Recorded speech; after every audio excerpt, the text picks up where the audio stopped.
Bien, buenas tardes. Primero que todo, pues agradecerles por su presencia en esta sesión del seminario Las otras escrituras del pasado, medios de comunicación, antropología visual e historia de las oralidades. En el día de hoy, pues, más que una conferencia, quisimos preparar un panel con invitados muy especiales para dialogar de un tema muchas veces excluidos de las más excelsas agendas de la historiografía mexicana, la relación entre historia y cultura popular. Y pues bueno, no encontré mejor manera de hacerlo que invitando a doctor Álvaro Alcántara, a la doctora Gabriela Pulido, quienes son académicos connotados, apasionados por el mundo de la cultura popular, pero también, además de ser relevantes profesionales, son muy queridos amigos que forman parte de mi familia aquí en tierra mexicana. En el día de hoy, pues bueno, vamos a hacer alguna presentación a partir de temas de nuestras investigaciones y posteriormente habíamos conversado sobre ello. Creo que sería factible pasar a un debate sobre el trabajo de la fuente, sobre las posibilidades y los límites de aquellos documentos con los cuales trabajamos para pensar esas otras escrituras del pasado. Diciendo esto, pues bueno, quisiera la palabra al doctor Álvaro Alcántara para que haga su exposición.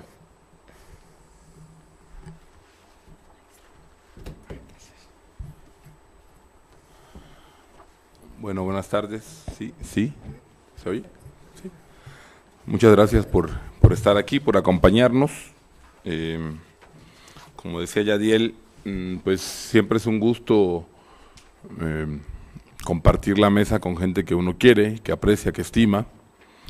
Y siempre estar aquí en Históricas en la UNAM, pues también es un gusto, y la posibilidad de conocer gente nueva que uno no ha tenido el gusto de encontrarse y dialogar. Y la idea que inicialmente se planteó era de generar de esto una reflexión, un diálogo, y yo esperaría poder sumar a ese esfuerzo.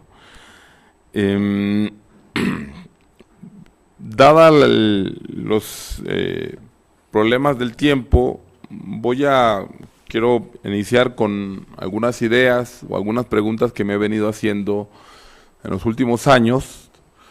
Tengo que decir que una reflexión inicial o una inquietud inicial sobre el asunto de la cultura popular y el asunto de la utilidad de seguir pensando en términos del concepto cultura popular para estudiar el periodo colonial, que es la parte que yo trabajo. La planteamos hace un par de años, 3 años ya, en un evento también aquí en la universidad, y la invitación de Yadiel me permite recuperar esas inquietudes que se habían quedado ahí a la mitad del camino. Entonces, realmente la reflexión entonces es qué tan útil sigue siendo pensar la cultura popular en la historiografía, aunque ahí falta decir que estudia el periodo colonial, ¿no? Y la verdad es que lo que yo podría decir de entrada es que no resulta ya muy útil, dado la complejidad de analítica que hoy conocemos respecto de hace 30, 40 años, cuando surgió este término, este concepto en la historiografía y en general en los estudios culturales sociales, ¿no? Si seguimos pensando en la cultura popular como la cultura de las clases subalternas, o incluso recordando a Bakhtin como cultura no oficial, pero damos por sentado que existe hay una claridad respecto de lo que significa ser subalterno en una sociedad, pues lo que hoy sabemos es que esto es muy complicado, ¿no? Y es muy complicado si no empezamos a complejizar aquel esquema con el asunto de la circularidad, la porosidad, el diálogo y la influencia de distintos sistemas de comunicación que entraron en contactos en distintos soportes, ¿no? Si hablamos del siglo XVIII, inmediatamente tendremos que pensar y discutir sobre la relación entre lo oral y lo escrito. ¿sí? Y surge de inmediato un asunto que para mí está, digamos, en el centro de esa discusión y que yo en algunos diálogos académicos sigo viendo que se repite, que es seguir usando la distinción de lo culto y lo popular como si lo popular no pudiera ser culto, ¿no? Yo creo que ahí hay que seguir revisando esa distinción, ¿no? Es decir, culto y popular, porque lo popular no puede ser culto, porque justamente... Y ahí yo creo que quizá es ahí en ese punto donde probablemente para la segunda mitad del siglo XVIII es que sí sea válido, pertinente, abrir una discusión sobre si hablar de cultura popular antes del siglo XIX o finales del XVIII nos ayuda a comprender las dinámicas sociales de un espacio concreto. Pienso en todo caso que cultura popular, lejos de señalar un territorio fijo, una parcela, digo ahí, de la vida diaria a la que se pueda acceder, ¿no? Creo que se trata de un espacio de disputa que pasa por la enunciación.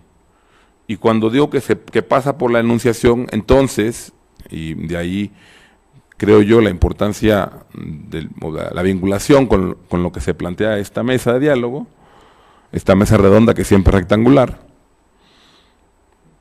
es el asunto de las fuentes, ¿no? Es decir, hemos leído, cuando se trabaja un tema particular que yo he trabajado, que es el de los llamados sones de la tierra, la lírica popular, ¿sí? Los sones, bailes denunciados ante la Inquisición en la segunda mitad del siglo XVIII, los hemos estudiado sobre fundamentalmente la mirada inquisitorial, ¿no? Y hemos llevado, digamos, o hemos generado la idea que el inquisidor es un personaje neutral y nos ha interesado muy poco en realidad quiénes son los inquisidores, pero que además en provincia, si ustedes recuerdan, tenemos comisarios de Santo Oficio, no inquisidores, ¿no? Los inquisidores están en la Ciudad de México. Entonces hay un asunto ahí que tiene que ver también con la identidad, la circunstancia y el contexto en el que, por ejemplo, se hacía una denuncia de algo que luego seguía un proceso.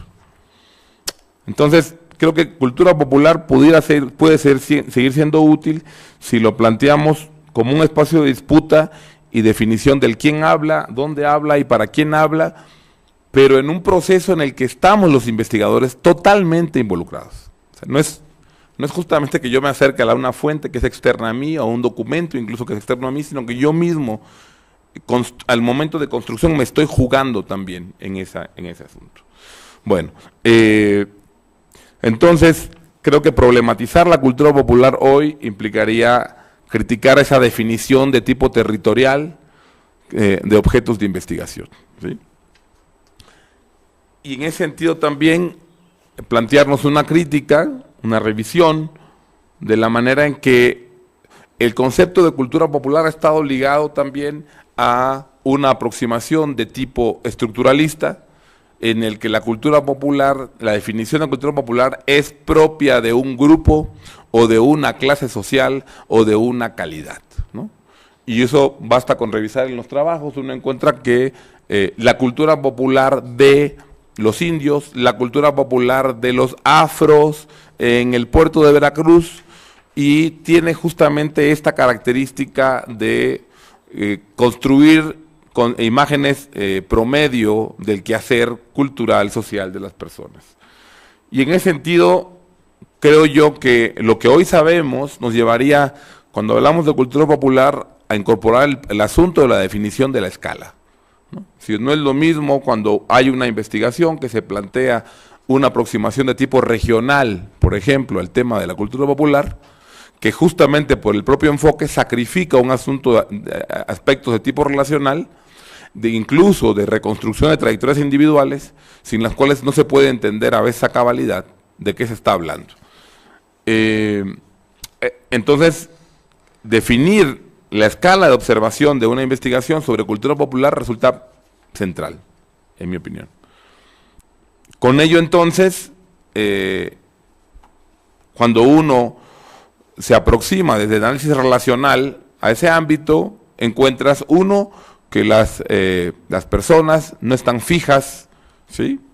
Cuando entiendes que las calidades orientan pero no determinan las acciones, cuando consultas o cruzas, digamos, fuentes que surgen del aparato inquisitorial con censos, ¿sí? Con crónicas de viajeros, y empiezas a encontrar, y también incluso con el ámbito de lo económico, en el cual muchos de estos pardos y mulatos, por dar un ejemplo, en el puerto de Veracruz, resulta que son personas de todas las confianzas, de comerciantes, vinculados, por ejemplo, al consulado de Veracruz, y que esa circunstancia los convierte en personajes que no solamente están en el puerto de Veracruz, sino que incluso se mueven, ¿sí? Como agentes de confianza y de los negocios de sus patrones, ¿no? Tenemos también el asunto de la capacidad de difusión que tienen en este sentido las milicias que se mueven en el Caribe, en el contexto de las distintas guerras sempiternas de la corona española contra Inglaterra, contra quien sea. Y tenemos también, por ejemplo, a un sector con una tremenda movilidad espacial y social como los arrieros, ¿no? Entonces, tenemos milicias, tenemos arrieros, ¿sí? Y entonces, el asunto relacional sí importa. Por último, el problema que tenemos cuando nos acercamos a la documentación del siglo XVIII, y lo que tenemos allí es el gran reto de identificar en qué punto la información, la descripción de prácticas sociales refiere a el pueblo ordinario, con toda la dificultad que eso implica, o en qué momento y en qué punto esa información va orientada, ¿sí? Y lo que plantea más bien es un deber ser, cómo debieran ser los grupos populares, la chusma, y en ese sentido recuperar un término que Margit Frank hace algunos años propuso como textos popularizantes, que buscan adoctrinar al populacho. Tengo 20 minutos, ¿no? No, lo que quieras. Ah, ok. Bueno, pero lo preparé para 20. Estamos bien contra la censura. Si bien entonces habría que recuperar que cuando hablamos de la emergencia de la cultura popular, están vinculadas con la cultura de las clases subalternas, de los grupos subalternos, como la cultura no oficial, y también con el folclore, sobre todo en los esfuerzos de los estados nacionales de construir, ¿no?, una cultura nacional. Lo que a mí me parece en cualquier caso que valdría la pena seguir, no olvidar y recuperar en nuestros análisis, tiene que ver con que lo que plantean es la simetría del poder, la desigualdad y la pobreza. Y en ese sentido, las propias fuentes nos están expresando eso. Esto que Carlo Ginzburg en algunos trabajos llamó los filtros culturales, y que Ranajit Guha recientemente, bueno, no recientemente, en los años 90, en un texto como La muerte de Chandra, nos plantea justamente la violencia simbólica a la que están sujetas las prácticas de la gente ordinaria al momento de ser reconfiguradas bajo un orden jurídico estatal o bajo la mirada inquisitorial. Y es un asunto que no podemos perder de vista. Es decir, lo comento porque en muchas ocasiones, y a veces no nos damos cuenta, me ha pasado muchas veces a mí, acabamos compartiendo la mirada del testimonio y terminamos describiendo sin mayor crítica a nuestros personajes de la manera en que han sido descritos en los documentos, ¿no? Los indios se abalanzaron como lobos sanguinarios sobre el alcalde mayor y le dieron muerte, ¿no? Y luego nos cuesta a veces el trabajo entender por qué se les puede presentar como lobos sanguinarios. Recupero entonces, en ese sentido, un asunto planteado por Guillermo Cermeño, que el acto de historiar se mueve entonces también bajo una doble lógica o requerimiento, la de comprender y explicar las formas de apropiación de la cultura examinada, pero también la comprensión de que el acto de escribir historia es también una forma de apropiación de la experiencia transcurrida. Es un relato relatante, dice Guillermo Cermeño. Y eso lo plantea en el marco de cómo capturar la voz de la subalternidad. Y cómo darse cuenta que los subalternos no están, de inicio, no podemos suponer que no están sujetos a una narrativa del poder o a una narrativa colonial, si lo quisiéramos poner en términos de Chakrabarty.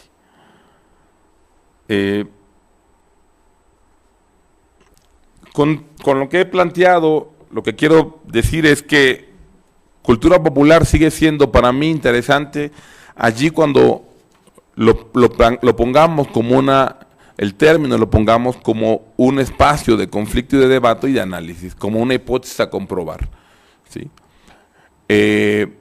Distinta evidencia nos plantea el tema de la circularidad, el tema de la porosidad y el tema también de la convivencia de personas de distinta calidad, según la época, de distinto extracto social, según la época, y que pueden compartir elementos de su cultura, si bien las manifestaciones puedan tener un carácter particular, ¿sí? Hay un ejemplo y quisiera remitirme a dos ejemplos y cerrar por ahí para poder continuar el diálogo.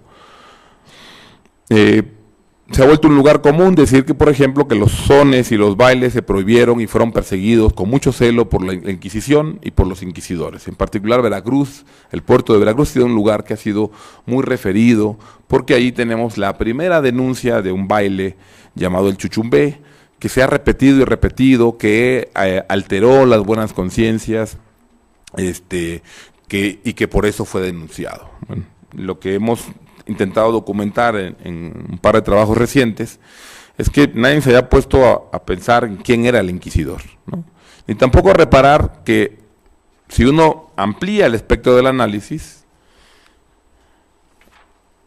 y con ello quiero adelantar para que no se me olvide lo que me parece a mí siempre el gran asunto de nuestro trabajo como historiadores, que es el valor del contexto, que la única denuncia en el puerto de Veracruz proviene del propio cura, fraile, más bien mercedario, al cual van dirigidas las coplas del chuchumbé, ¿no? Es decir, el propio denunciado por sus excesos sexuales es el que hace la denuncia. Nadie más. No se conoce una denuncia más en el puerto de Veracruz. Sin embargo, en la Ciudad de México tenemos otras denuncias del chuchumbé, que involucran a cocineros españoles, que involucran a indios y que involucran a mulatas, y a 2 doncellas españolas, ¿no? Es decir, lo cual, digamos, nos lleva a preguntarnos o a intentar complejizar más este esquema que había surgido sobre todo en la historiografía de los 70s y 80s, de que el chuchumbé era justamente el tipo de cosas que hacían los grupos populares, ¿no? Y si por grupos populares se entendía a indios y a los mulatos, y se decía, recuperando aquel expediente, a la gente de color quebrado, ¿no? O sea, el chuchumbé, como lo hemos planteado, lo que hace es denunciar que el fraile mercedario tiene relaciones sexuales con sus hijas de confesión. Sin embargo, el fraile mercedario solo aparece en los relatos como el fraile que denuncia porque le espantan, ¿no?, las cosas que se dicen en el chuchumbé, pero rara vez, con excepción de los trabajos de Rolando Pérez Fernández y de Antonio García de León, se advierte que él es el objeto de la denuncia, pero pudimos encontrar en Madrid, en el archivo histórico, que 20 años después se le sigue finalmente un juicio al fraile denunciante, Nicolás Montero, por precisamente el delito de solicitación, ¿no? Esto entonces nos obliga a revisar la ecuación y nos obliga, digamos, a seguir preguntándonos qué vamos a entender por cultura popular, si el indicio para acceder a ella son estos sones y bailes, que sí es cierto, bailan los marineros, bailan las milicias, bailan mulatos y bailan indios en las calles del puerto de Veracruz, pero que también se bailan en la Ciudad de México, también en Toluca y también en Acapulco, y no solamente por mulatos y pardos. Un segundo ejemplo con el que quisiera concluir esta reflexión tiene que ver con el tema de la circularidad.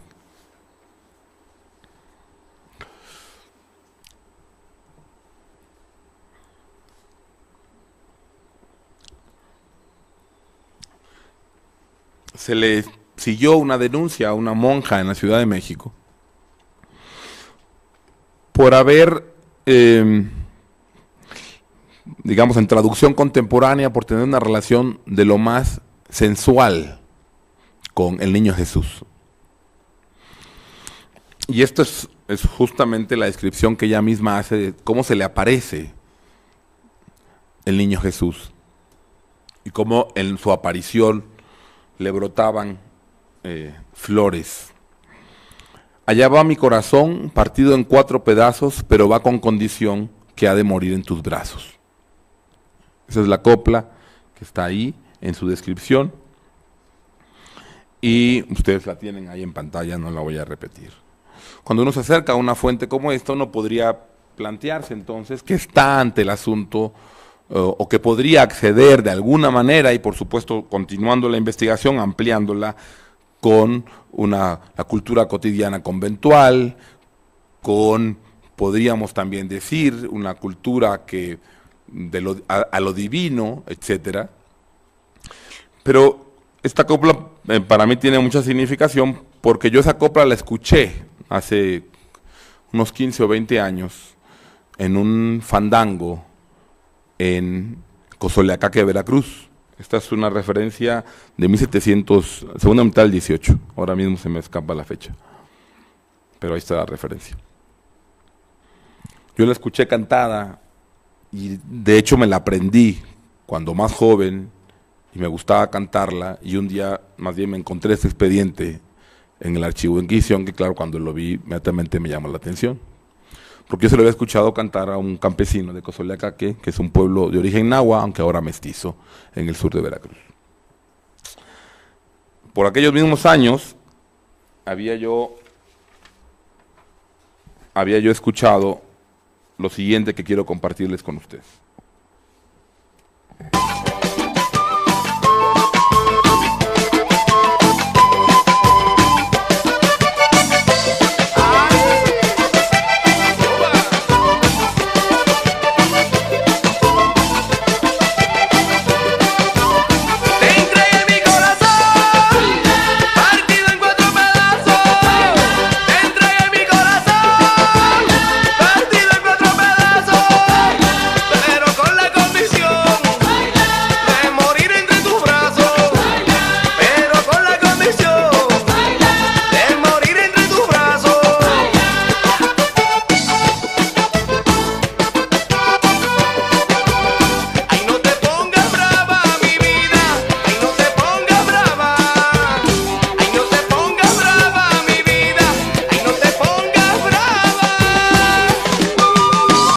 Bueno, como pudieron darse cuenta, esta es una pieza que se llama Zoila, que aparece en el disco de Carlos Vives, La Tierra del Olvido, que es una grabación, si no estoy equivocado, del año 94-95, que bueno, nos plantea que de alguna manera esa copla llegó hasta allá, ¿no? Y luego tenemos un tema, digamos, de la lírica popular, que son las variantes, toman el mismo pie y van variando. Y justo mientras preparaba esto, antier o antiantier, escuché, estaba oyendo, apareció Elías Ochoa y tiene una cuarteta que dice, te entrego mi corazón,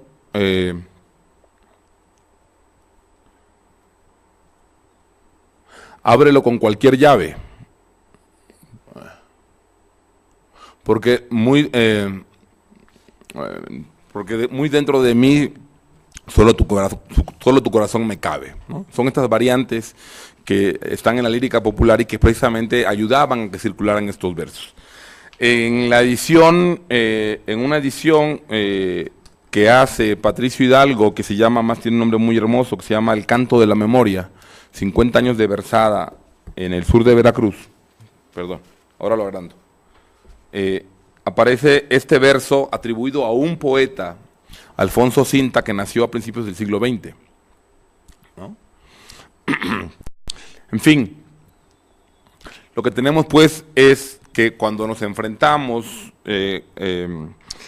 nos ha costado trabajo empezar a comprender que cuando nos enfrentamos al escrito nos estamos enfrentando también a una palabra viva que no ha dejado de rodar y que no ha dejado de enriquecerse.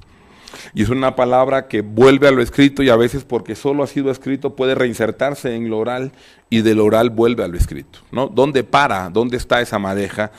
Creo que justo esa es la parte que se convierte como en el quid del asunto, ¿no? Sabemos cómo lo cantó Carlos Vives, no sabemos cómo podría eso sonar. Si hay tiempo podría tocarlo y cantarlo como lo escuché, este verso más tarde.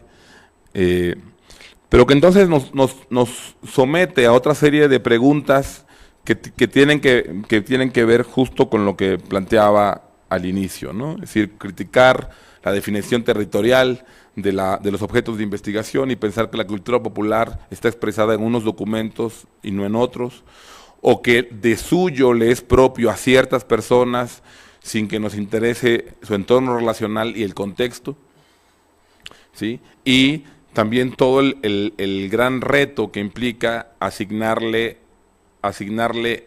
a un conjunto de personas, llámese grupo, estamento, calidad, clase social, a partir del examen de unos cuantos casos que pueden o no ser representativos, ¿no? Y ante ese planteamiento, yo creo que a mí en lo personal, de las cosas que más me han enriquecido ha sido el planteamiento que proviene de la microhistoria italiana, tanto de los trabajos de Eduardo Grendi como de Carlo Poni y Carlo Ginzburg.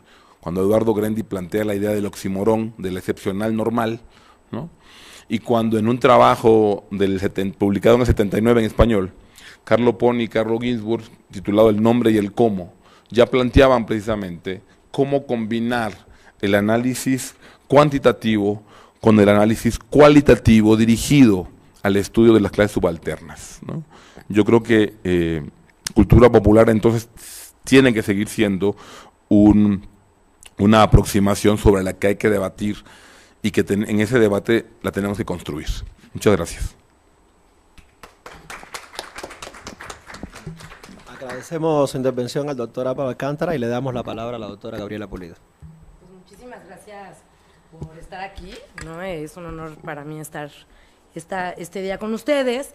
Y bueno, pues y pensando más esto como una mesa redonda, igual también voy a exponer algunas ideas, ¿no? De unos apuntes que saqué, viejos, nuevos, retroalimentados a lo largo de estos años. Ahorita que Álvaro hablaba del asunto de la circularidad, creo que precisamente el tema de la circularidad en mí ha cambiado algunas de las ideas que tenía desde hace más de 15 años y que es precisamente ahí donde creo que está el meollo del asunto en la actualidad para definir precisamente la temática de la cultura popular. Les voy a leer una cita. Bueno, este asunto también como un poco lo planteaba Álvaro al respecto de la palabra, pensarlo en las representaciones y en las imágenes. Y bueno, voy a leerles una cita de Román Gubern de su libro Del bisonte a la realidad virtual, que bueno, con esto arranco pues, ¿no? En estas ideas que les quiero presentar hoy. Las representaciones icónicas no pueden renunciar, en efecto, a la doble y simultánea función de imitación y de expresión, de copia y de invención, siendo precisamente la segunda una consecuencia necesaria de la imitación o copia.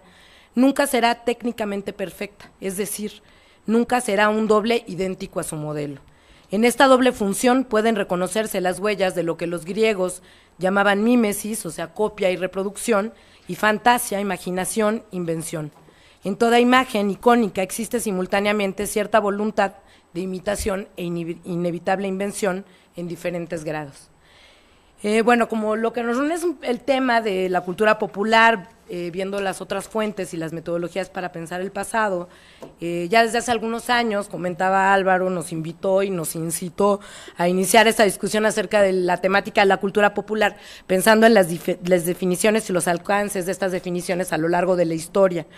De aquel encuentro del Centro de Estudios Mayas, nos llevó a La Habana, luego surgió un seminario, luego un panel en un congreso, y ahora un libro que está en el horno, que lleva por título Las costuras del relato, discursos identitarios, contextos de recepción y representaciones de la alteridad en el Gran Caribe. Y todo esto se los cuento para decirles que al final, pues es un tema no resuelto afortunadamente y abierto a una discusión constante y permanente, incorporando estas definiciones que han dado desde las distintas disciplinas, muchas personas, intelectuales, personas que no están vinculadas a la academia también, tratando de encontrar justo la vena, ¿no?, de la definición de cultura popular. Así que bueno, también esto viene de Perlas y pues es una vuelta a los intereses primeros en esta temática y las formas que hemos encontrado, bueno, que he encontrado yo para hincarle el diente a ciertas fuentes que siguen siendo cuestionadas como válidas para un determinado tipo de historia. Hace unos años también vinculamos esta discusión acerca de cómo se elaboró la discusión de la imagen de lo negro en los medios de comunicación mexicanos y cubanos desde finales del siglo XIX hasta principios de los XX y sus significados en ambos contextos, el cubano y el mexicano. Para mí, dos fuentes decisivas que he utilizado en estos análisis han sido, por un lado, el teatro bufo cubano o el teatro popular cubano, y en el que se representaron a los tipos populares, que más adelante fueron llevados a otros medios de comunicación, como la radio y el cine. Y bueno, en este último, en el caso del cine, de manera muy singular, directores, elencos se apropiaron de estas producciones culturales elaboradas o formadas, o inventadas en la Gran Antilla, que tienen que ver con la música, con lo coreográfico, con las escenografías, vestuarios y los diálogos, que pusieron énfasis en lo negro y lo mulato, y el cine mexicano también, que en la llamada época de oro del cine mexicano y también más adelante, produjo una cantidad de filmes entre 1960 y 1970 todavía, que bueno, que fueron, digamos, retroalimentando este imaginario, estas nociones, estas representaciones. Y un poco esta misma idea que planteaba yo al leerles la cita de Gubern, de la invención, de la dupla, de cómo se hace, de qué se inventa, de dónde está el origen, si hay origen, etcétera, ¿no? Y cómo finalmente lo que encontramos son imágenes que están circulando entre los mismos medios de comunicación.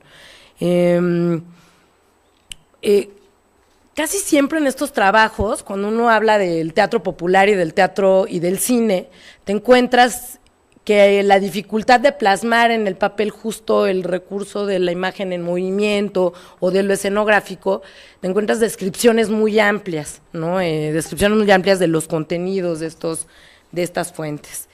En el caso del teatro bufo cubano, encontramos, por ejemplo, desde los legendarios Negros Catedráticos, que es una obra de teatro que incluso ustedes pueden encontrar en PDF, en internet y bajarla, es un buen punto de partida para ver estas manifestaciones y cómo estas manifestaciones populares finalmente se convirtieron en herramientas muy versátiles y desde mi punto de vista muy interesantes de la cultura cubana. Este teatro inicia una propuesta de representaciones populares, imagínense, desde 1868, durante la Guerra de 10 Años hasta 1878, y todavía siguió vigente y muy explorado y muy explotado por una cantidad de productores y de escritores teatrales hasta 1935 más o menos. Entonces tenemos una fuente que abarca una temporalidad bastante amplia para encontrar en la misma fuente, al interior de la fuente, la diversidad y la diversificación tanto de los personajes como de los recursos escénicos, como de todos estos recursos de los que se nutre el teatro popular en general en cualquier latitud, y que sin embargo, bueno, en Cuba encuentran también una fuente así permanente de exploración de lo popular, de lo propio, de lo tradicional. Se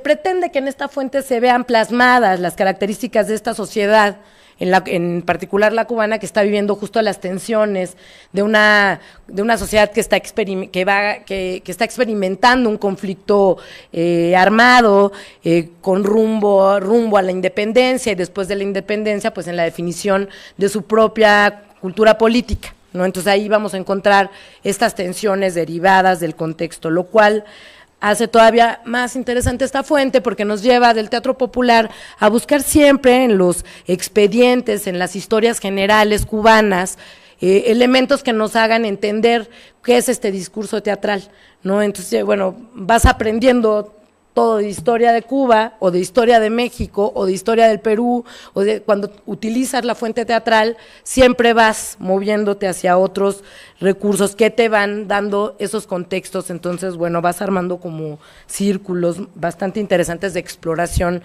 de la historia que plasmada pues en estas fuentes. El humor, la paradoja, la sátira, la risa, la burla, un catálogo de personajes, retrato de las comunidades que están cambiando en el devenir cubano, el vínculo entre lo escénico, lo musical y lo visual, son solo, imagínense, solo algunas de las características más sorprendentes de esta fuente que es el teatro popular cubano. Y para analizar el conjunto, este libro de Román Gubern, Del bisonte a la realidad virtual, para mí ha sido fundamental. Le cito otra frase, ¿no? La imagen escena habla el mismo lenguaje que los sueños, y de ahí deriva su capacidad paradójica, su turbador ilusionismo, su eficacia para la comunicación emocional, su sugestión libidinal y sus enormes potencialidades para el engaño y la confusión. Es decir, que si uno quiere ver textualmente lo que está plasmado en el teatro, como que es la imagen tal cual de lo que se está viviendo en la realidad, ahí está el engaño, ¿no? El engaño potencial para el historiador, para el antropólogo, para cualquier, para cualquier profesionista de cualquier disciplina que se acerque a esta fuente, ¿no? También ahí está tal vez lo interesante de que implica, bueno, hacer el cruce de herramientas disciplinares, ¿no? Esta idea de la circularidad, por ejemplo, a mí me gusta mucho cómo la definen los antropólogos sociales, ¿no? Creo que han construido una herramienta que a los historiadores nos sirve muchísimo. Y luego los historiadores somos un poco reacios a buscar en esas otras disciplinas, incluyendo la sociología o sobre todo la sociología, estas herramientas que nos pueden hacer ver lo que las herramientas construidas a partir de nuestros propios recursos se nos dificultan, ¿no? Hay, por ejemplo, en el Teatro Bufo varias obras de teatro que yo he revisado ya con mucho detenimiento a lo largo de este gran ciclo que les platico. Por ejemplo, Los Cheverones de 1890, Don Centén de 1896, Los Hijos de Talía del 96, La Casita Criolla de Federico Villog de 1912, La Isla de las Cotorras también de Villog de 1923, y ya en la radio, llevado al terreno radial, igual estas mismas representaciones, por ejemplo, en el guión del Derecho de Nacer de Félix Becagnet, vamos viendo cómo van estos personajes surgiendo y resurgiendo y multiplicándose, y finalmente vuelven a un primer planteamiento de un deber ser de lo mulato, de lo negro, desde esta fuente, ¿no?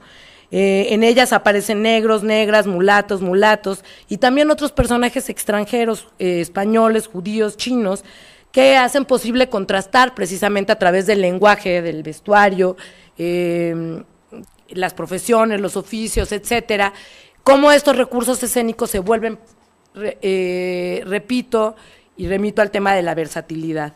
Creo que aquí hay un tema que habría que incorporar tal vez a estas nociones de cultura popular, y cómo no puede haber una sola definición, porque precisamente en todos estos recursos escénicos que encontramos en estas fuentes, que son precisamente, o sea, que parten del planteamiento escénico, encontramos precisamente esta versatilidad de los recursos. En general son negros, mulatos, quienes retratan a los individuos representativos de la vida social insular. Ya en la radio, el programa de radio, El Derecho de Nacer y La Tremenda Corte también, encuentran estos mismos personajes cabida en otros soportes. Por eso, bueno, también eludir la temática de los medios de comunicación ahorita para hablar de cultura popular y no popularizante también es un error nuestro, ¿no?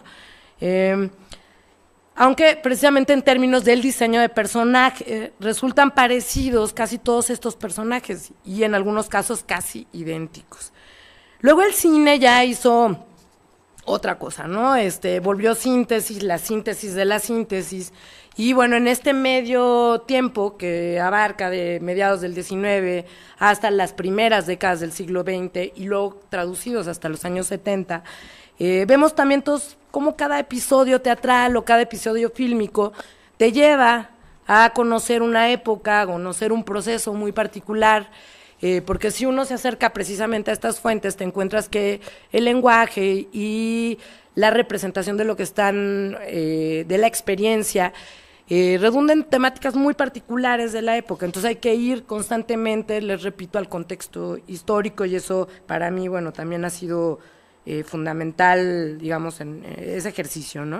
O sea, no ver a la fuente fuera del contexto, sino ver precisamente estas construcciones nutriéndose y retroalimentándose todo el tiempo, ¿no?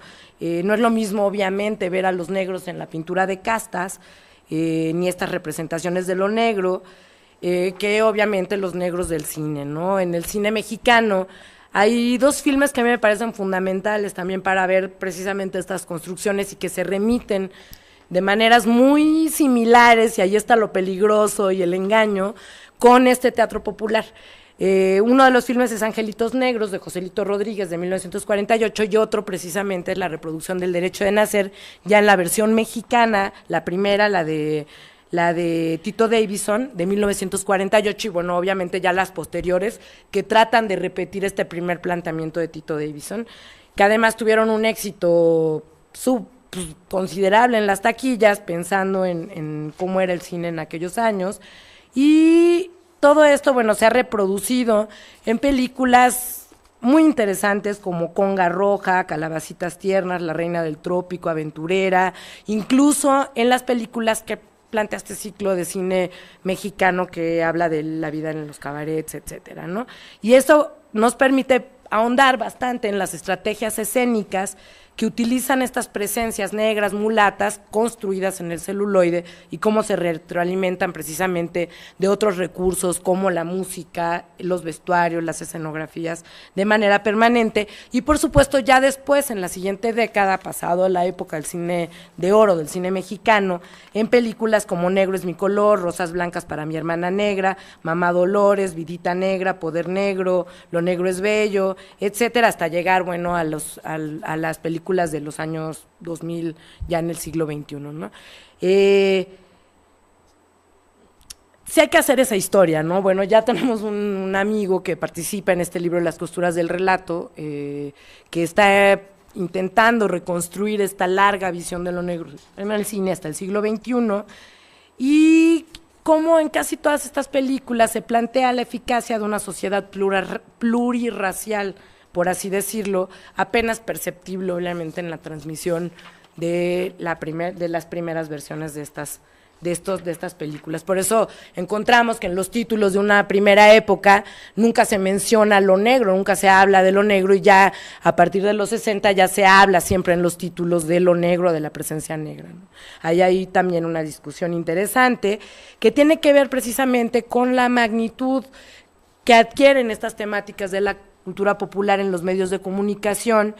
Y aquí yo dejaría esta parte, estos apuntes, para hablar nuevamente, repito, de esta idea de la circulación, de estas producciones ya en los soportes mediáticos, de estos medios que tienen un mayor alcance, y obviamente también en términos de lo racial y de lo ideológico, sin duda alguna. Entonces, bueno, no son temas nada sencillos, acaso aquí podremos esbozarlos, pero bueno, ya le doy la palabra a Yadiel. Gracias. Muchas gracias, Gaby.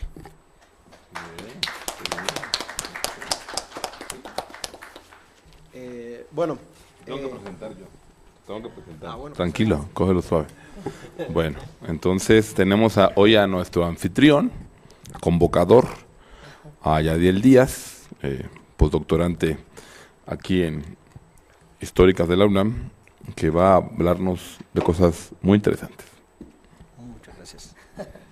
Bueno, cuando estábamos tratando de organizar el panel en una primera ocasión, pues pensé hablar sobre cuestiones que había trabajado más en Cuba, sobre la radio, los fonógrafos, para pensar estos formatos, ¿no? Ligados con el mundo de la oralidad. Pero bueno, finalmente yo creo que el tema que más diálogo tenía con la mesa, y que además forma parte de mi trabajo en el instituto, con lo cual estoy respondiendo de forma leal a mi contrato postdoctoral, es un texto sobre, o sea, un libro que intenta plantear una historia hemisférica de la comunicación popular a partir de lo que se ha llamado literatura de cordel, o sea, impresos con corridos, glosas, coplas, romances, tangos, en los cuales se construyó una memoria transatlántica de la guerra cubana de 1895. Para tratar de encajar este tema en lo que hemos querido hacer, o sea, una reflexión de fuentes y al mismo tiempo difundir y exponer algunos productos investigativos, lo que voy a hacer en primer lugar, bueno, es hablar sobre los límites y posibilidades de este tipo de fuente impresa muy peculiar y finalmente, también respondiendo a la temática del panel, pues voy a abordar algunas de las consideraciones a las cuales he llegado a partir del capítulo sobre México que está vinculado con la editorial de Antonio Vanegas Arroyo. Las preguntas que me planteo en este libro son las siguientes. ¿Cómo se construye la memoria de una guerra? ¿Quiénes son los actores sociales que participan en estas batallas de representaciones? ¿Podemos escuchar las voces y acceder a las prácticas de los sectores populares en estos procesos? ¿Se construyeron sus relatos a los circuitos orales y la memoria local? ¿Es posible acceder a ellos desde redes internacionales de comunicación? Y, como decía anteriormente, la forma de seguir esta travesía de interrogantes es a partir de los usos sociales de la literatura de cordel. Una historia donde no me interesa poner como centro los textos, sino las prácticas, las experiencias, las historias de vida, sobre todo con una visión más relacionada a la nueva historia cultural. O sea, no cómo la literatura de cordel refleja, sino cómo construye, desde diferentes códigos y experiencias, otra historia de la memoria política iberoamericana. En este sentido, pues la literatura de cordel no es el fin, sino el medio para pensar visiones, representaciones, que siempre están en disputa, utilizando el término que usaba Álvaro, están en disputas de la vida cotidiana y en diálogo con los medios de comunicación y diferentes intereses políticos finiseculares. En primer lugar, pues bueno, hablando de este tipo de fuentes, una de las cosas que me interesaba, y yo creo que es uno de los puntos más idealizado a la hora de ver esta fuente, es si podemos escuchar a partir de ella las voces de los sectores populares. Y aquí hay algo muy interesante que había planteado en mi tesis de doctorado, de debate con historiadores vinculados a la nueva historia cultural, donde siempre se ve la cultura popular como un proceso en disputa, pero donde los sectores populares pueden hablar a partir de su capacidad de reelaboración de las narraciones que vienen desde arriba, que vienen en los medios oficiales de comunicación. Y esta pregunta yo creo que más allá de los límites y posibilidades de la fuente, pues está vinculada a esta visión con el tipo de práctica que se ha estudiado. Yo creo que aquí viene el aporte de pensar estos procesos desde América Latina. Los historiadores norteamericanos, franceses, sobre todo especializados en historia de Francia, pues han trabajado con prácticas, sobre todo la lectura, que ha sido como la práctica hegemónica en estos estudios y que muchas veces ofrece esta visión. Pero lo que tenemos en América Latina también es la posibilidad de encontrar manifestaciones aún vivas y metamorfoseadas, ¿no? Donde, por ejemplo, prácticas como la improvisación, el mismo teatro popular, el mundo de la música, donde podemos encontrar otra connotación de la capacidad de resistencia, de denunciación de los grupos marginales y marginados. En este sentido, pues bueno, estaba la reflexión de que sí podíamos escuchar estas voces o observar estas prácticas. Para el caso de Cuba, bueno, la información que he encontrado, pues sobre todo las personas que trabajan en estos circuitos de producción y circulación de los impresos, pues en el caso de Cuba pude encontrar esclavos, por ejemplo, que vendían décimas en La Habana hacia mediados del siglo XIX, pero también panaderos que se dedicaron a este oficio durante la guerra del 95. Uno de los casos más relevantes es el de Limendú, que es hijo de esclavos, es un hombre que se va a la guerra en 1895 y que después, en las primeras décadas de la República, se convierte en el autor de diferentes bestsellers, o sea, publica controversias desde la cárcel donde estaba preso por haber asesinado a su esposa, y desde aquí imprime miles y miles de folletos que todavía hoy podemos encontrar, luego de un siglo, en la memoria de campesinos y obreros en Cuba. En el caso de Chile, Pues sí, muchos de estos poetas eran personas que venían, que pertenecían sin discusión a los estratos populares. Por ejemplo, José Hipólito Casas Cordero, nacido en 1851, quien era agricultor y luego quedó ciego a los 22 años y se dedicó al mundo de la literatura de cordel. También Manuel Armijo, por ejemplo, que fue chanchero, o sea, criador de cerdo. Nicasio García, que se ganó la vida trabajando como minero. Juan Bautista Peralta, que trabajó vendiendo periódicos en las calles de Santiago, procedente de Locañas, y que después fue uno de hecho de los poetas que vendió glosas sobre la independencia de Cuba. O sea, en este sentido encontramos personas que están participando desde sus márgenes de libertad creativa, de enunciación, por supuesto limitados por cuestiones que vamos a ver anteriormente, pero donde sí podemos encontrar, limitadas o no, sus voces, sus formas de expresarse. Otro elemento para el caso de México es más complejo, porque si bien hay una literatura de este tipo provinciana, de las cuales hay pocos vestigios, digamos que la editorial más importante, Antonio Vanegas Arroyo, es otro tipo de relación, pero aquí lo que tenemos es un gran editor que contrata la fuerza de trabajo de poetas populares. Es algo que va a ocurrir en Brasil hacia la década de 1930, pero no tenemos noticia de que haya ocurrido en Cuba o en Chile. Otra de las cuestiones importantes para ver ya no solo estas voces, sino la influencia que tienen en la sociedad, son los tirajes. Para el caso de México, las fuentes son fabulosas, porque contamos con los libros de cuenta de la editorial Vanegas Arroyo. También contamos con cartas procedentes de Estados Unidos, de diferentes estados de la República, que nos van dando una especie de geografía de los justos, pero también de la magnitud de los pedidos de este tipo de literatura popular. Había copiado unos ejemplos. Para la Revolución Mexicana, por ejemplo, un libro de cuentas de Antonio Vanegas Arroyo, de la semana del 22 al 27 de enero de 1912, registra que el prensista Francisco Sánchez imprimió 1.500 piezas esa semana. Entre ellas 12.000 hojas con el corrido al automóvil de Zapata, 8.000 Catrinas y 1.500 sobre Bernardo Reyes. En la semana, por ejemplo, del 18 al 23 de abril, el prensista Manuel Ramírez pudo trabajar, o sea, imprimir 6.000 hojas de la obra Amor de Madre y 8.000 de la despedida del maderista. Estas hojas, la circulación podemos seguirla en cartas, pero también en una cosa que eran los libros de venta.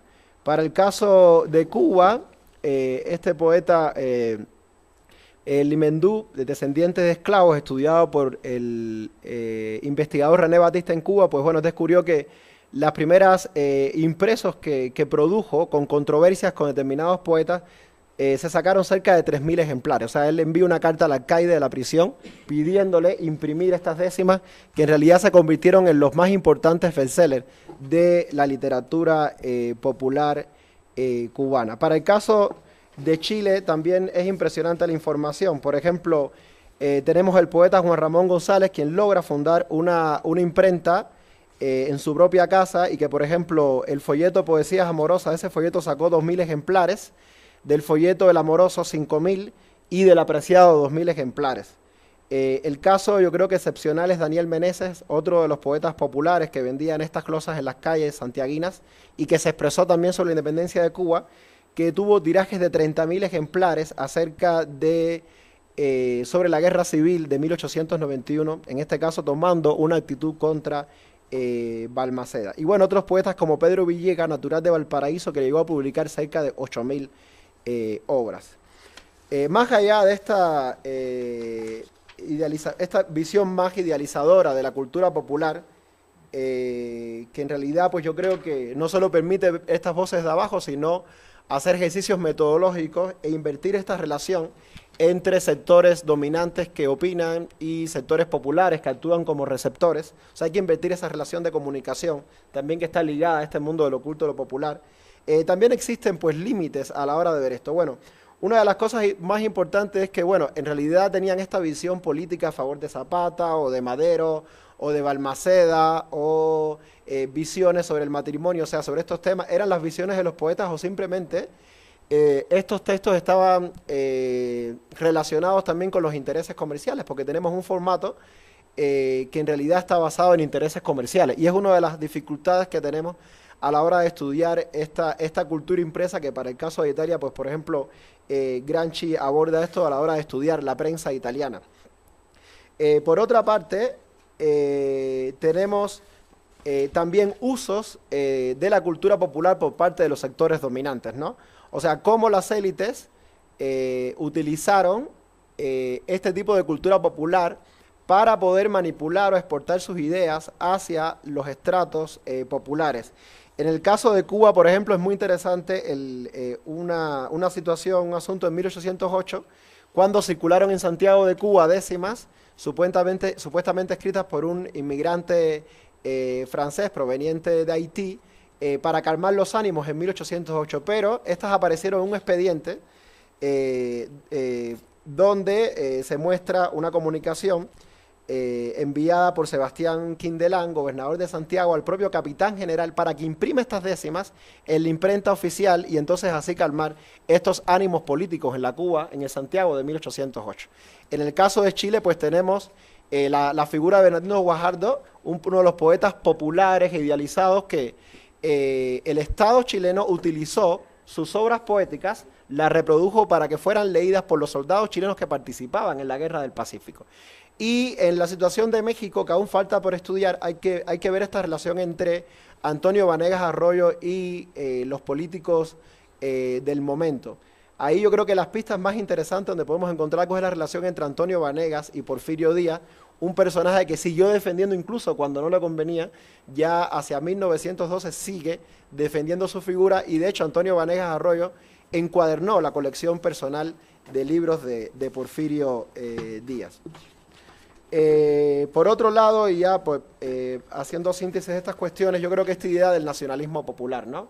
Y este diálogo con Benedict Anderson, que desde la historiografía india, pues las críticas han sido, bueno, a que el nacionalismo, las instituciones indias tienen otras características, sobre todo con esta polémica con Pata Chatterjee, pero en el caso de América Latina la polémica ha sido más con los tipos de fuentes. O sea, al plantear todo este predominio o toda esta hegemonía de la letra impresa en la construcción de la comunidad imaginada, pues las críticas han sido, bueno, ¿qué preponderancia puede tener este tipo de medios de comunicación en sociedades con altas cifras de analfabetismo, ¿no? Y las respuestas, bueno, han sido desde el teatro popular, algunos historiadores en el caso cubano, y va mucho, bueno, la idea de lo que planteaba Gaby. En el caso de Benedict Anderson, pues él hace énfasis en la novela, pero nunca trata el tema del teatro popular, que es muy interesante para estudiar ese nacionalismo. Otros historiadores, por ejemplo, María Iglesias, han planteado la necesidad de estudiar todas estas prácticas orales y está muy ligado a los planteamientos de Álvaro. O sea, yo creo que aquí tenemos un caudal, una riqueza tremenda para buscar explicaciones a partir de fuentes donde se plantean, donde viajaron otras escrituras de la historia. Y para el caso de literatura de Cordel, yo creo que es esta idea de buscar un camino intermedio entre una oralidad popular que muchas veces se pierde, que no encontramos en los archivos, y cuando la encontramos está mediada por la escritura de las élites o por la propia escritura, esa doble mediación que planteaba Carlos Ginzburg, y que la literatura de Cordel plantea un camino intermedio. O sea, por una parte tenemos una cultura impresa, pero al mismo tiempo una cultura más vinculada con la oralidad, con otros códigos, que igual construida desde el medio, desde arriba o desde abajo, pues implica pensar estos espacios en disputa a partir de otras fuentes. Lo que voy a presentar con determinada rapidez es el caso de la investigación de Cuba sobre Vanegas Arroyo. Esta historia comienza con una carta enviada el 19 de octubre de 1897 desde Veracruz. Esta carta la envía a un señor que se llama Francisco Callejas y le escribe a don Antonio Vanegas Arroyo pidiendo varias obras, entre ellas 100 corridos de Antonio Maceo. Envía 8 pesos para que le sean vendidos décimas de la marcha de Cádiz, 4 docenas del cuento Juan Soldado, 2 docenas de muestras para bordado, y entre ellas pues el corrido de Antonio Maceo, un corrido que aborda la muerte del general Mulato. Una de las primeras preguntas que planteamos es, bueno, una de las cosas interesantes es que el lugar de donde proviene la carta, ¿no? Y el papel que tiene Veracruz en estos procesos de disputa, de confrontación sobre la guerra de Cuba. En primer lugar, pues bueno, Veracruz ofrecía un mercado seguro para estas composiciones independentistas. No solo aquí, bueno, estaba la mayor presencia de emigrados cubanos, sino que también había en determinadas publicaciones un movimiento de la cultura impresa bastante amplio, con publicaciones como el Mercurio, el Mosquito, Selvas Cubanas y Grito de Baile. También, por ejemplo, es el lugar donde existen más clubes revolucionarios, 19, lo cual constituye el 41% de todos los clubes revolucionarios que existen en México. Y muchos de estos clubes, para entender la presencia y el impacto de la figura de Maceo, pues llevan el nombre de este general santiaguero, como por ejemplo el Club Escolta de Maceo, fundado en 1895, y el Club Protesta de Baraguá, presidido por Ignacio Zaragoitia. También Veracruz era un espacio de confrontación por las labores de la comunidad española, ¿no? Es un estado que tiene 2.628 españoles hacia 1887, lo cual representa el 25.5% a nivel nacional, y también es un espacio donde existe un movimiento de apoyo a las tropas coloniales que puede rastrearse más allá de los límites que tenemos para hacer esta investigación, como ha planteado la historiografía, a partir de la prensa. Por ejemplo, el 28 de agosto de 1895, el periódico El Mosquito denunciaba que la colonia española del Puerto no solo recaudaba públicamente y sin recato fondos, sino que también habían voluntarios dispuestos a embarcar hacia Cuba. También lo otro, bueno, es la cercanía que tiene Veracruz hacia la guerra en Cuba, porque por el puerto entraban cartas, entraban periódicos, y sobre todo la función de la oralidad, los rumores de la guerra que después se compartían en las cantinas y en otros espacios públicos del lugar. Más allá de los intereses del corrido de Maceo en el ámbito veracruzano, también la carta enviada por Callejas nos plantea preguntas sobre su destinatario. ¿Quién era Antonio Vanegas Arroyo? ¿Por qué decidió imprimir el corrido de Maceo? Reprodujo otras obras sobre la independencia de Cuba. ¿Cuál fue su postura política ante el conflicto colonial? ¿Quiénes escribieron e ilustraban las composiciones impresas en su editorial? ¿Hacia dónde viajaron estas hojas volantes y folletos? Y estas son las preguntas que me interesaba responder en este capítulo del libro, lo cual abre un tema relativamente pues, novedoso, pues si revisamos la historiografía sobre las relaciones Cuba-México a fines del siglo XIX, los textos, por ejemplo, de Rafael Rojas, Leticia Bobadilla, Laura Muñoz, trabajan aspectos como las representaciones del proceso bélico en la prensa, la diplomacia, el funcionamiento de los clubes revolucionarios, pero poco se sabe de este tipo de impresos populares que pueden ofrecer otra visión sobre la construcción de la memoria del proceso anticolonial cubano en la comunidad mexicana. Es así que, bueno, planteando estas preguntas, yo creo que una de las primeras cuestiones a responder era sobre Vanegas Arroyo. O sea, al iniciar la guerra de Cuba, Antonio Vanegas Arroyo tenía 42 años, era un hombre con una familia ya establecida, tenía 6 hijos, y su imprenta gozaba de un prestigio en México y más allá de sus fronteras, por las cartas que llegaban desde diferentes estados, incluso muchas en 1897 desde Estados Unidos. En la formación de su imprenta había tenido un papel relevante su padre, José María Vanegas, quien fue editor de la imprenta El Hospital en Puebla y que había sido un hombre, bueno, con una visión política marcadamente conservadora, que llega en 1867 a la Ciudad de México huyendo de las posibles represalias luego de la caída de Maximiliano. Antonio Vanegas Arroyo había aprendido el oficio, parte del oficio con su padre en Puebla, pero yo creo que su mayor periodo de fogueo va a ser en la Ciudad de México, porque el padre va a fundar una encuadernación donde, bueno, el hijo va a tener a desempeñar un papel protagónico. Luego en 1861 el padre va a perder un brazo en la ciudad y, bueno, Antonio Vanegas Arroyo tiene que encargarse de la ciudad y así como del negocio, y es así como entra esta historia otra de las figuras interesantes que ha sido totalmente relegada por la historiografía, que es Carmen Rubí. Carmen Rubí es la esposa de don Antonio, llega a la editorial por esta necesidad de empleados que tiene la familia hacia la década de 1870, es una costurera procedente de Toluca. ¿Y por qué costurera? Porque las imprentas de la época contrataban costureras para que se encargaran del cosido de los folletos y los libros, sobre todo en el proceso de reparación. Hacia 1876, luego de casarse, 2 años antes, este joven matrimonio funda una encuadernación y luego una editorial en 1880 que va a tener, a pesar de haber surgido con una prensa de Frasqueta y en una pequeña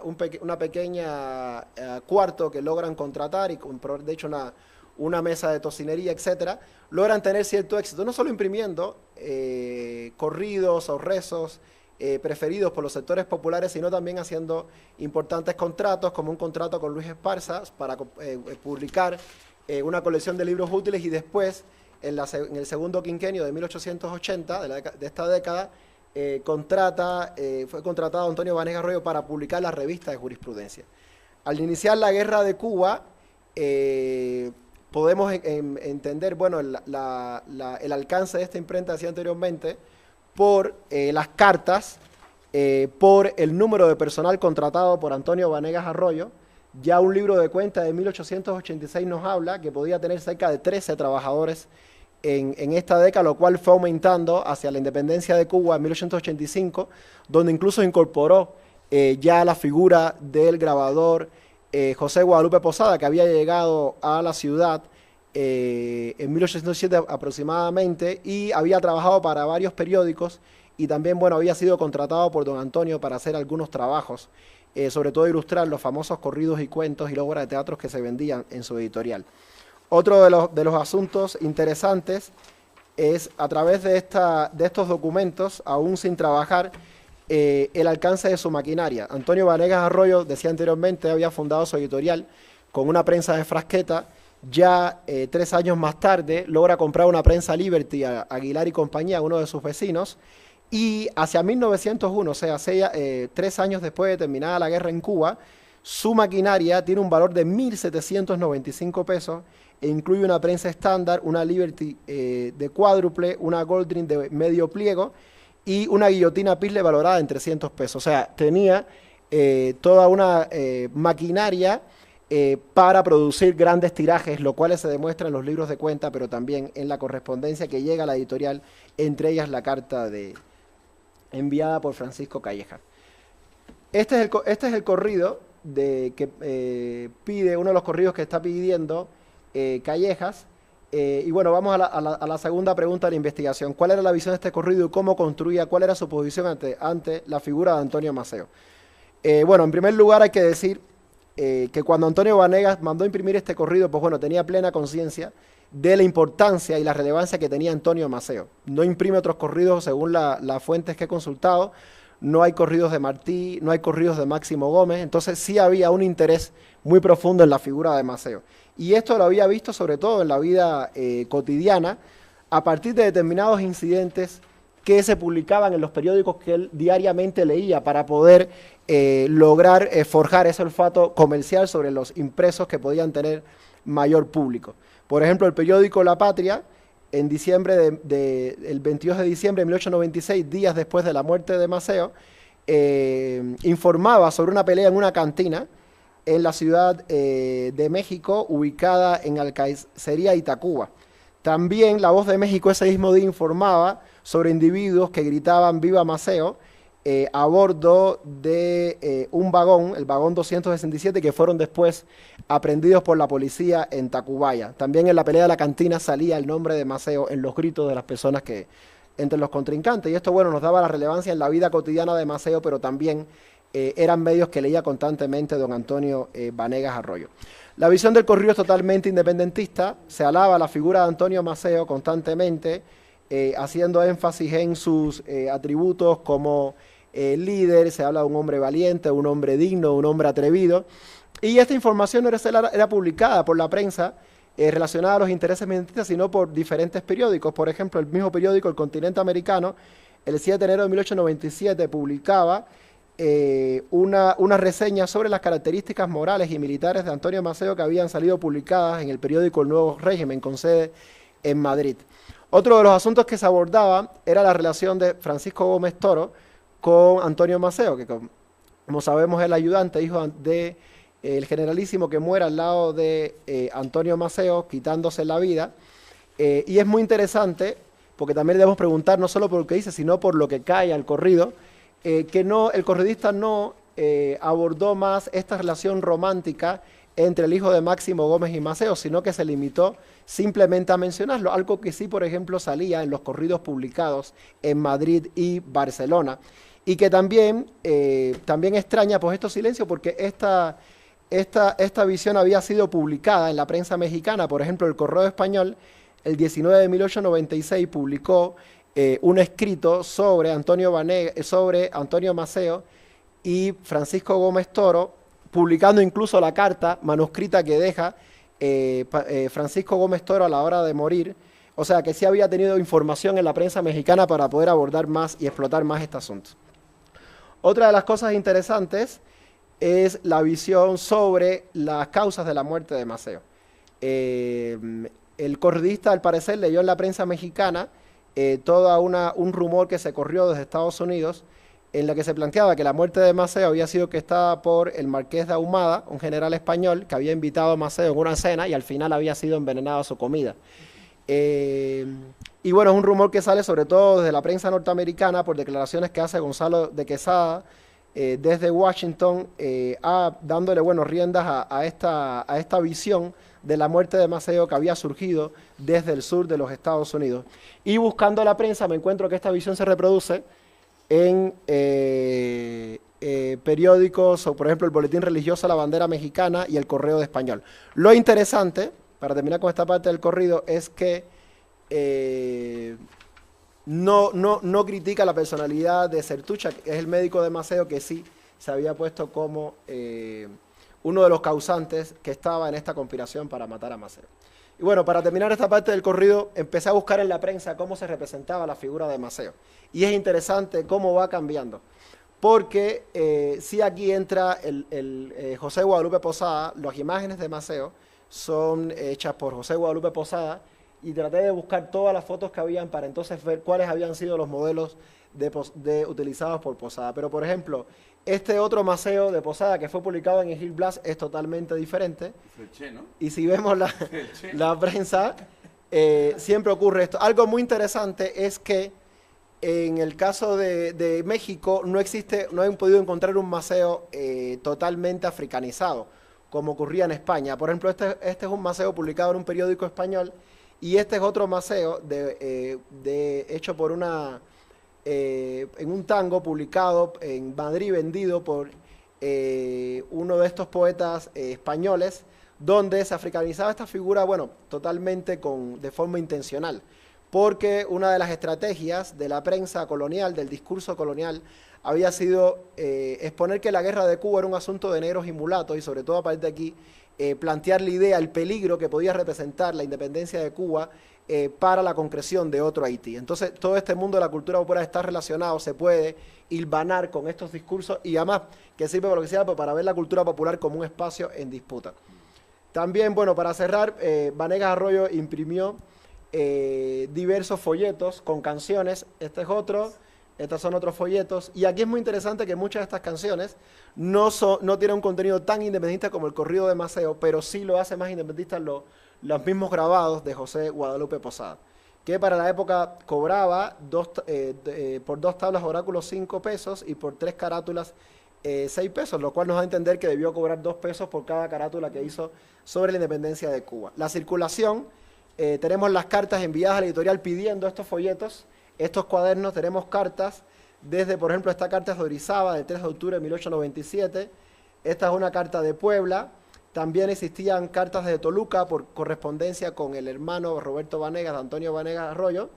Y también cartas desde Estados Unidos. Esto es una carta desde Texas pidiendo estos cancioneros, y nos permiten ver toda la circulación de esta memoria de la guerra en un espacio que sobrepasa las fronteras de México, pero que también crea estas visiones en disputas a partir de las diferentes comunidades, tanto la comunidad procolonialista como la comunidad mexicana, o también integradas por cubanos a favor de la independencia insular.